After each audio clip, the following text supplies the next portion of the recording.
ভারতীয় ডাক্তাররা দিয়ে দিল যে বাংলাদেশের লোকজনকে আর চিকিৎসা করা হবে না এবং ভারত ভিসা দেওয়া বন্ধ করে দিল। বাংলাদেশ চিকিৎসা বিদ্যায় এতটাই ডেভেলপ হয়ে যাবে যে আমাদের ভারতে যেতে হবে না, ভারত আমাদের দেশে আসবে। আমাদের চারপাশে যে হেজেমনিক ভারত যে দেশটা আছে তারা আমাদেরকে মনে করলো তারা আমাদেরকে সাজা দেবে। কেন? কারণ তাদের যে একজন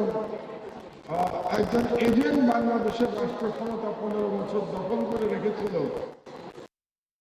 তাদেরকে আপনার তরুণ সমাজ, আপনাদের ভাই বোনেরাই তাদেরকে এক মহান বিপ্লবের মাধ্যমে তাকে উৎখাত করেছে। সেই জন্য সাজা দিতে চাইল। সাজাটা কি? বাংলাদেশের জনগণ চিকিৎসা করবে না, এরকম একটা ঘোষণা ভারতীয় ডাক্তাররা দিয়ে দিল যে বাংলাদেশের লোকজনকে আর চিকিৎসা করা হবে না এবং ভারত ভিসা দেওয়া বন্ধ করে দিল। এখানেই আপনাদের কাজটা আসছে।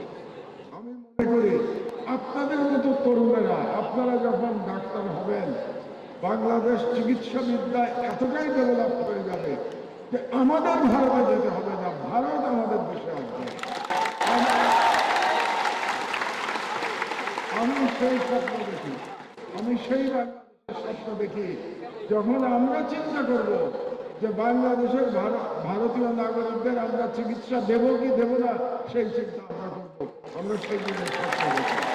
তবে আমি বলে দিই, বাংলাদেশের মানুষ অনেক মহৎ।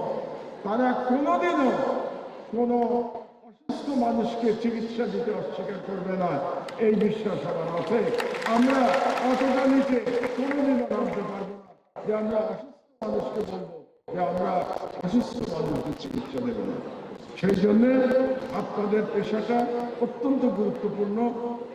আমি এগিয়ে রাখছি সেই সমস্ত প্রকৃত ডাক্তারদের যারা মানবতার সেবা করে, তাদেরকে অবশ্যই আমি আমাদের থেকে এগিয়ে রাখছি যে আপনারা বাংলাদেশের মানুষের জন্য এবং বিশ্বের জন্য একটা এক্সাম্পল তৈরি করতে সক্ষম হবেন ইনশাআল্লাহ।